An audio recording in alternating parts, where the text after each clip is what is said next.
ડાયરો છે, આખા ગામમાં પોસ્ટર લાગી ગયા. એટલે અમારી ગાડીમાંથી અમે ઉતર્યા એટલે અમારી ભેગા એક લેડીઝ સિંગર હતી, કલાકાર હતી. એટલે જેવી છોકરી લેડીઝ ઉતરી ને એવો છોકરો કે લે આ તો ડાયરી લઈને આવ્યા. જીવનની સાહેબ એ બધી મજાઓ છે. પણ હમણાં વિધવા બહેનોનું સંમેલન એટલે સરપંચ સાહેબનો ફોન આવ્યો, તમારા ગામમાં સરપંચ છે?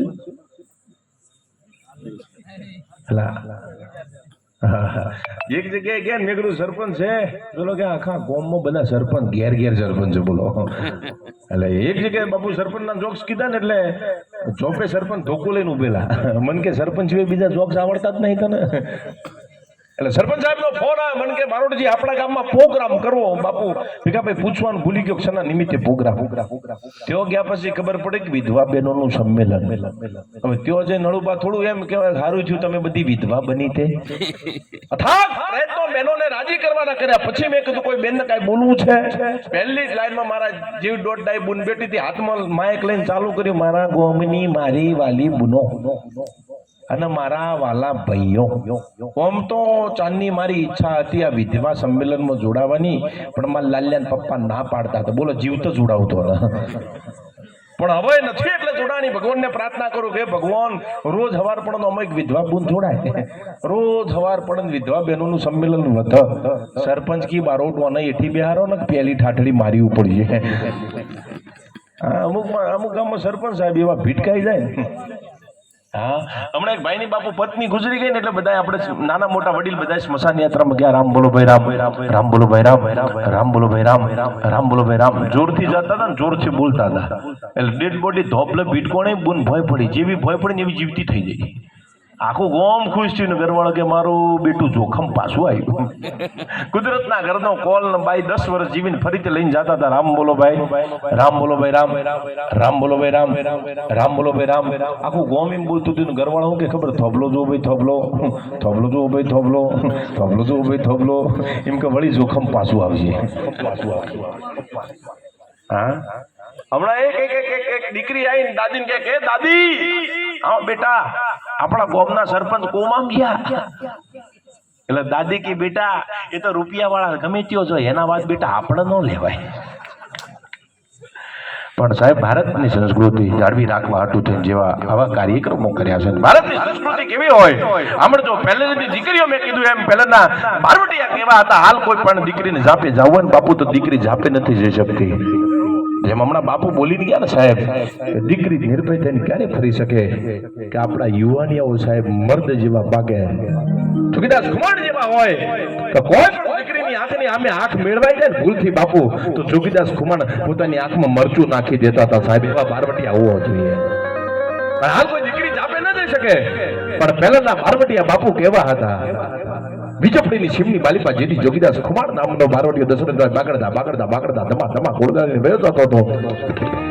અને 17-18 વર્ષની રબાની દીકરી તેથી ગાયું ચરાવતી હતી.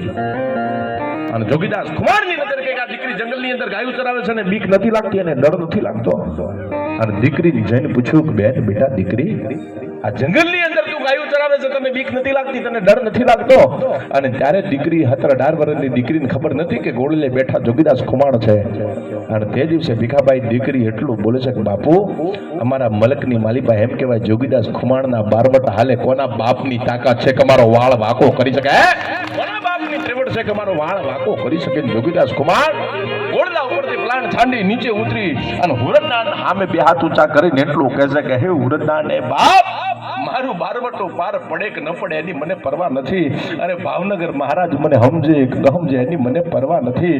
પણ આ દીકરીઓની માલિપા જગતની માલિપા જે વિશ્વાસ છે ને એ વિશ્વાસ મારો ન તૂટવા દેતો. બાપ મારો વિશ્વાસ ના તૂટવા દેતો. સાહેબ આવા બારવટિયા ધરતી માટે થઈ ગયા.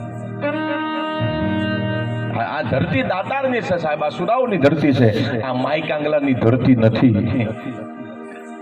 બાકી અમુક માણસો પેન્ટ ઉતરી જતું હોય ને તો એમ કે દેશ કા ઉદ્ધાર કરેંગે.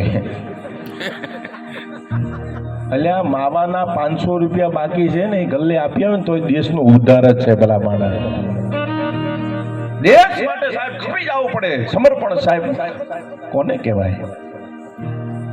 આ સાધુ છે ને સાધુ સાહેબ, संत न हो तो संसार में तो जली जात ब्रह्मांड संत बड़े परमारथी शीतल जाका अंग तपत बुझावे औरन की और देते अपना रंग આપણા દેશનો સાધુ છે ને સાહેબ જીવનમાં દુખી થયો છે ને સાહેબ અને સાધુ રોયો છે સાહેબ ધર્મને બચાવવા માટે એમને કોઈ પોતાના સંતાનોને મોટા નથી કરવા પણ એક ધર્મને બચાવવા હાટું થઈ અને સાહેબ આપણા સાધુડાઓ રાત દી મહેનત કરે છે કે મારો દેશ અવળા રસ્તે ન જાય આ સાધુડાઓ મહેનત કરે છે સાહેબ યુનિવર્સિટી ચાલતી મેં પહેલા પણ કીધું ફરીથી કહું છું કે જ્યારે આ દેશને લુગડા પહેરતા નહોતા આવડતા ને ત્યારે આપણા સાધુડાઓની યુનિવર્સિટી ચાલતી કેમ ચલાય કેમ બેસાય ને કેમ લુગડા પહેરાય સાહેબ ભારતનો સંત સાહેબ આ દુનિયાને બતાવે છે સાહેબ કે કેવી રીતે ચાલવું કેવી રીતે બેસવું કેવી રીતે બોલવું કે સંતોનો સ્વભાવ છે એવો હે મારી જનતાની ગોદ ના જેવો આ એક ડગલું મેં આગળ દીઠાયા જનની થી જગસો એજી માત સુવાડે ને સંત જગાડે પછી ભેળવી દે ભગવત સંતોનો સ્વભાવ છે એવો હે મારી જનતાની ગોદ ના જેવો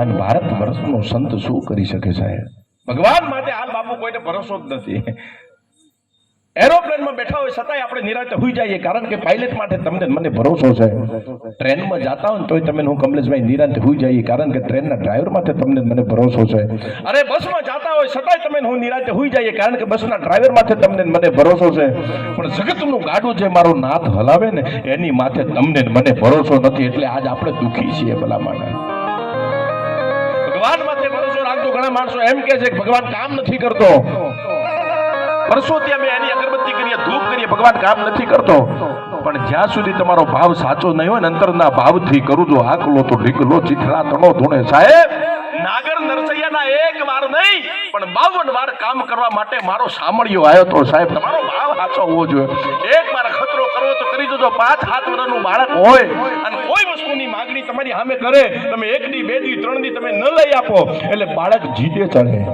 જમવાનું છોડી દે પાણી પીવાનું છોડી દે